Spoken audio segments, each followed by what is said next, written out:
Namaste. A little over 2 years ago, the Suez Canal, a major link in global maritime trade, experienced a major disruption as one of the largest container ships became lodged, halting traffic for days. This incident unfolded against the backdrop of an overwhelming demand for home appliances, electronics, and various goods during COVID-19 pandemic. Fast forward to this present, and the Suez Canal faces a different kind of challenge with security threats and attacks disrupting the delicate balance of global supply chains. Recent attacks by Yemen's Houthi rebels on commercial vessels have sent shockwaves through the global shipping industry, sparking concerns about the safety of this critical trade route. In this context, it is important to understand the implication of this attack on shipping costs and global trade. Join me in today's episode of Logistically Speaking as I explain to you the responses from the international community and the adaptation within the shipping industry. This will shed some light on the complex challenges faced by the shipping industry, allowing us to explore potential scenarios for the future.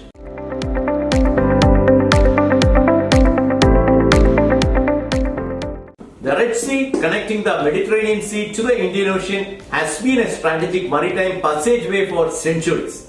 From wars to geopolitical intrigue, global powers including Britain have vied for control over this strategic waterway.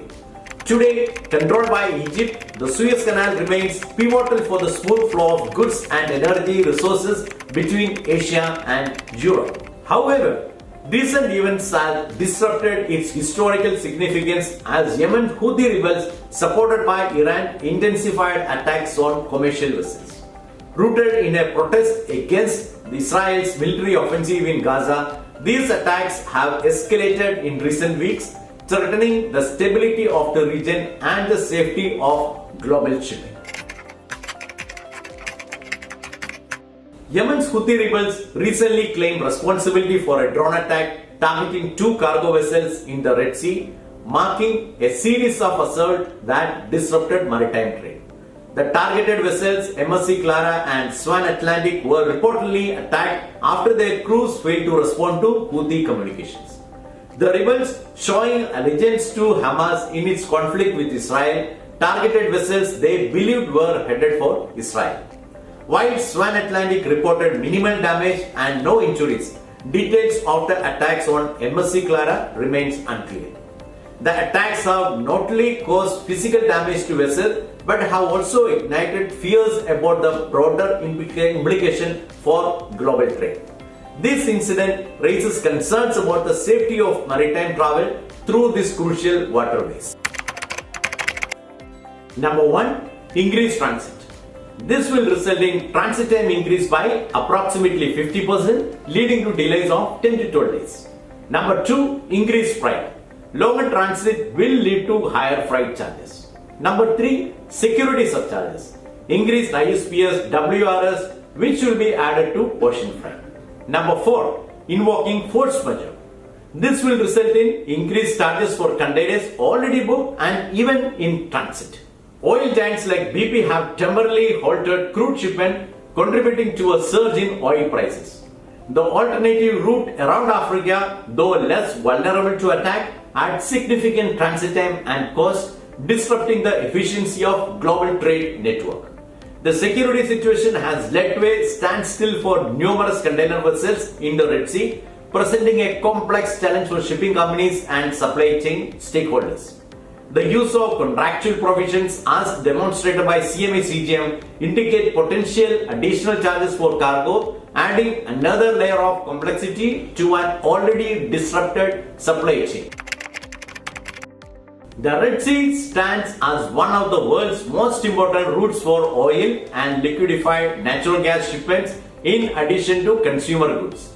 Bookended by the Bab el-Mandab Strait and Suez Canal, this route is integral to the transportation of goods linking Asia and Europe efficiently. Rerouting around Cape of Good Hope significantly lengthens journeys, impacting the global supply chain. The ripple effect extended beyond oil, with around 12% of global trade volume equivalent to approximately $1 trillion worth of goods annually passing through the Red Sea. Clearly, the current disruption extends beyond immediate shipping cost. Delays in shipping, rerouting of vessels, and the overall uncertainty surrounding the Red Sea passage pose challenges to supply chains and raise concerns about broader economic repercussions. With nearly 15% of European imports and a significant portion of global trade passing through the Red Sea, the impact on the global economy could be substantial if this security risk continues. Additionally, the instability in the Red Sea compounds existing challenges in global trade, including a drought affecting Panama Canal. Delays and disruptions in critical waterways amplify concerns about the resilience of global supply chains, prompting shipping companies to reassess their route. The Panama Canal challenge, including reduced water capacity due to lack of rain, further emphasizes the interconnected nature of global shipping routes.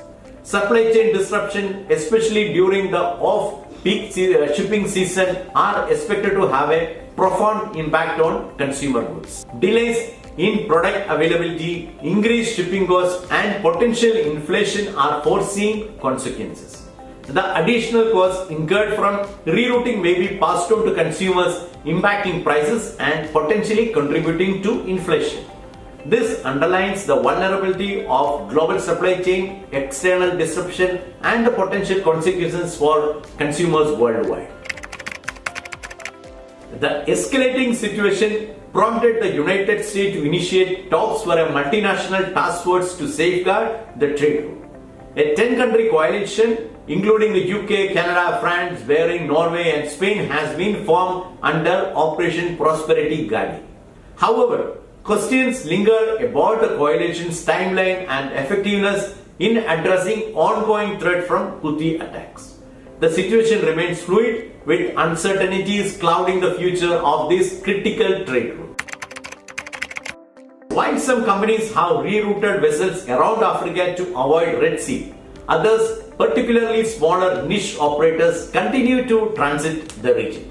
Major shipping companies have invoked contractual clauses such as Article 10 of the Bill of Lading clauses, allowing them to reroute cargo by alternate route and potentially impose additional charges on shippers.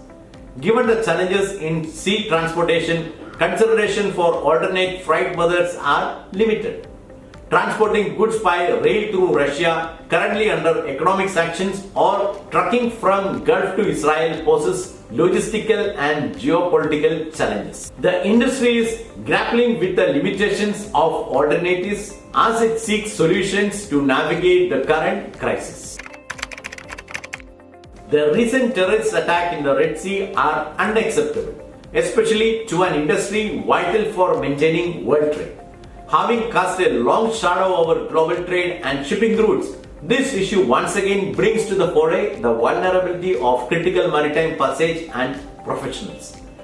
The coordinated international response is an important step, but uncertainties persist. The adaptation within the shipping industry reflects the complexity and the severity of the situation, requiring practical alternatives and strategic solutions to safeguard maritime trade. As nations work to secure this vital trade route, the future remains uncertain, with potential ramifications for global economic stability. The events in the Red Sea serve as a stark reminder of the interconnectedness of the global economy.